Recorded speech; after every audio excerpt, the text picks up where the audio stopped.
Welcome to The Explainer. Today, we're diving into an absolutely incredible piece of history, a king making the ultimate, agonizing choice between his own family and his deepest convictions. We're looking at a story that really tests the limits of loyalty, power, and faith. It's the story of Maacah, and honestly, it stands as one of history's most striking examples of choosing principle over privilege.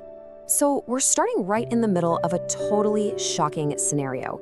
I want you to just imagine this: a reigning king deliberately stripping his own grandmother of her power, right? She was a massive fixture of the royal family, a woman of immense prestige, up until her own grandson took it all away. So we've got to ask why. Why on earth would a righteous king publicly humiliate and remove the queen mother? Section 1. Royal dethroning, the shocking fall. Okay, let's set the stakes here. The term Queen Mother, it might sound to us today like just a polite title for a beloved relative, right? But in the ancient Near East, it was a literal political institution. While the kings ruled from the throne, the Queen Mother was often the one wielding extraordinary authority right behind those palace walls. She was an official advisor, a vital symbol of dynastic continuity, and obviously a highly honored member of the court. In a lot of cases, this position carried way more lasting influence than the king's actual wife. So getting rid of her, that wasn't just some minor family spat. It was an absolute constitutional earthquake. Section 2. Rise of the Queen Mother, untouchable power. All right, let's flash back a bit to understand just how untouchable Queen Mother Maacah really was. She lived during one of the absolute most turbulent periods in ancient Israel's history. After King Solomon died, the United Kingdom violently split right down the middle. The northern kingdom became Israel, and the southern kingdom was called Judah. And it was right here, in Judah, where Maacah rose to this incredible prominence within the royal family. Her enduring survival across all these generations is just brilliantly illustrated by her lineage. Think about this. First, she had a prestigious connection to King David's line, specifically through his rebellious son Absalom. Then, second, she marries King Rehoboam, Solomon's son. Now, Rehoboam had a ton of wives and concubines, but history actually records that he loved Maacah way more than all the others. Because of this favored status, we hit the third generation. Her son, Abijah, becomes heir to the throne, firmly cementing her as one of the most powerful women in Judah. Now, Abijah's reign was short, only 3 years, but her influence didn't disappear, not at all. That brings us to the fourth generation, when her grandson, Asa, takes the throne. Section 3. A king's bold reforms, restoring true worship. So when Asa takes power, that expectation of her uninterrupted influence is completely shattered. King Asa distinguished himself by going after sweeping, totally unprecedented religious reforms. Unlike a lot of the rulers before him, Asa is recorded as a king who actively tried to do what was right. He saw a massive problem. Judah had drifted into widespread idol worship, adopting all these commandment-breaking practices from surrounding nations. So what does he do? He launches a determined campaign. He's removing foreign altars, destroying pagan shrines, and aggressively calling the people back to faithfulness. These reforms were bold, they were loud, and they were absolute. But here's the thing, the ultimate test of his commitment wasn't out in the countryside. It was much, much closer to home. His national campaign for purity basically marched straight up to his own palace doors, where he found out that his own grandmother was standing in the way. Maacah possessed this detestable idol dedicated to the Canaanite fertility goddess Asherah. Now, worship of Asherah was deeply associated with immoral rituals, and this image was so offensive that Asa considered it fundamentally, totally incompatible with the worship of the God of Israel. Section 4. The impossible choice, family versus faith. This horrifying discovery presents the young king with an absolute leadership nightmare, and frankly, an impossible choice.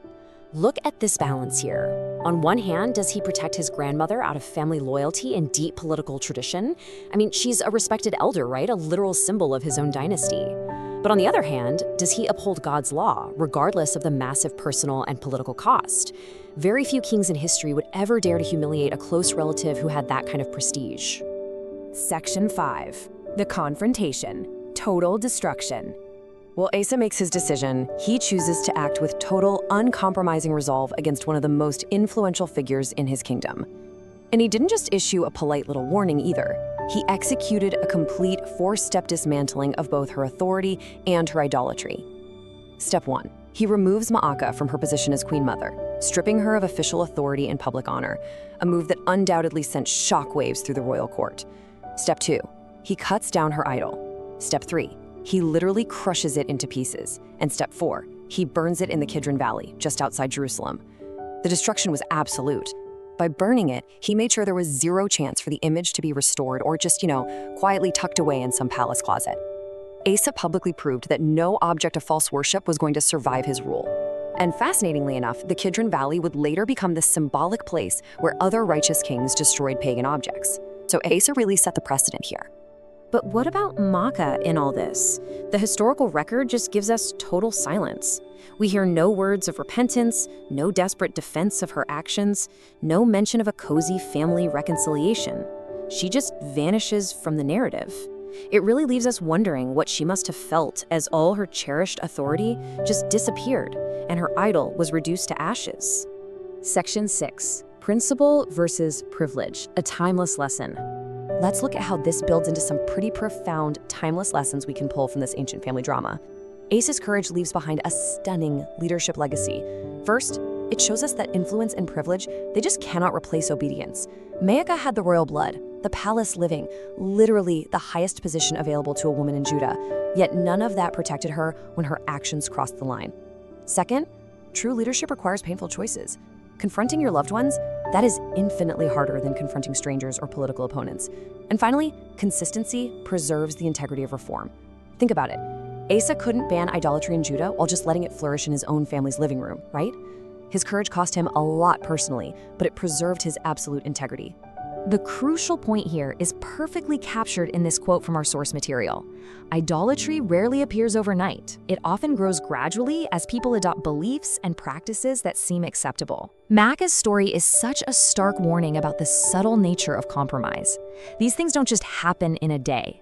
Small, culturally popular adaptations can gradually reshape an entire society and just completely overshadow our devotion if they're left unchecked.